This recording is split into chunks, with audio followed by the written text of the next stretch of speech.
up, team? Welcome to the video. Today we are going to talk about setting up macros, what the best equation is, and really what we're talking about is the fact that better than any equation is another method.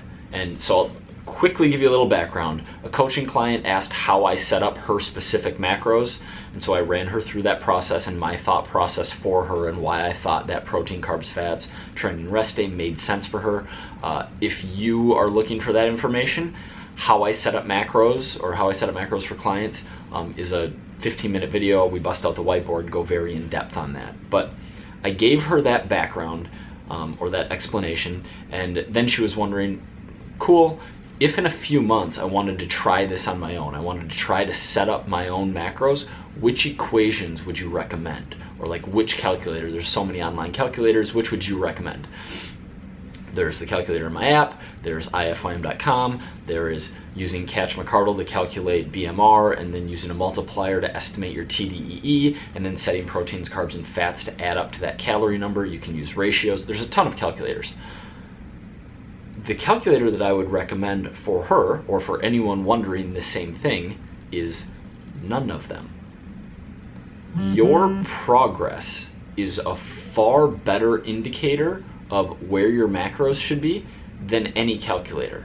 Unless you're not tracking, so if you're not tracking, you use a calculator using the best possible data that exists to get you close. It's an estimate, right?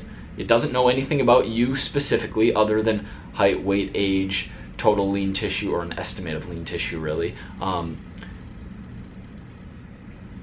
That is just a starting point, and then we measure progress. We measure scale weight over time. We measure waist measurements. We can measure body fat percentage, but there's a little bit of variance. There's user error depending on the method that you use. And so I don't rely on body fat percentage too heavily. Like if someone was getting a DEXA scan every single week, then yeah, we would rely on that. But from a cost benefit to life point of view, because of the financial cost and time, like it just doesn't make sense to be doing that. But scale weight, waist measurements, adherence. So if you're overeating every single day, then like that is a relevant piece of data. If you're overeating every single day over your targets and you're not making progress, we're not going to take your targets lower. We're going to try to dial in adherence. And then hunger is the other pillar that I rely on. And we pay attention to that progress, and based on that progress, that is where adjustments to your intake come. Meaning, if waist measurements aren't moving, if the scale isn't moving, if adherence is dialed in, and if you're trying to lose fat and nothing's happening, we're gonna bring calorie intake down over the course of, call it like 12, 14, 17, 21 days, depending on where you are in the process. But it's not just gonna be a one-off, we take these measurements, okay, nothing's moving, we're adjusting. We're gonna have a few data points to get an average, but using your progress, using your adherence to the macros you're trying to hit and your progress as a marker for what your future macros should be or what your future calories should be is so much better than even the best equation ever.